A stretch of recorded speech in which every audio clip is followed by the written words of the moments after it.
सामनाच्या अग्रलेखातून पुन्हा एकदा राज्य सरकारवर निशाणा साधण्यात आलाय। राज्यातील भीषण पाणी टंचाईबाबत भाष्य करताना सामनातून सरकारच्या जलजीवन मिशनवर आता ताशेरे ओढण्यात आले आहेत। एकीकडे मुख्यमंत्री देवेंद्र फडणवीस माथा ते पायथा जलसंधारणाचा आढावा घेत आहेत, तर दुसरीकडे त्यांचेच एक मंत्री जलजीवन मिशन कसं फेल झालं याची कबुली देत असल्याचा दावा सामनातून करण्यात आलाय। फक्त जलजीवन मिशन फेल झाले एवढेच सांगू नका, तर पाणी कुठे मुरले ते सांगा असा सवाल सामनातून करण्यात आलाय।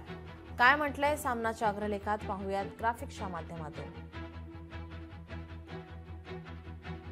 मुख्यमंत्री फडणवीस एकीकडे जलसंधारणाचा आढावा घेत आहेत,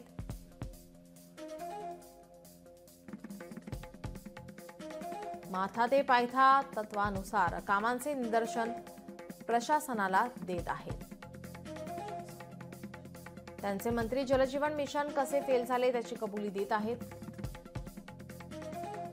तांत्रिक कारणे आणि निधी अभावी अनेक योजना ठप्प झाल्या। अनेक ठिकाणी पाण्याचे स्रोत कोरडे पडले।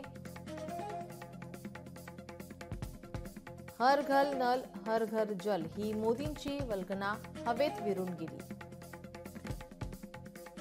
ना नल ना जल अशी राज्याच्या ग्रामीण आदिवासी भागाची अवस्था झाली।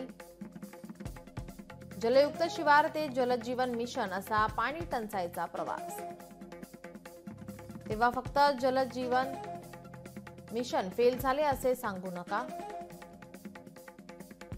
पाणी कुठे मुरले ते देखील सांगा।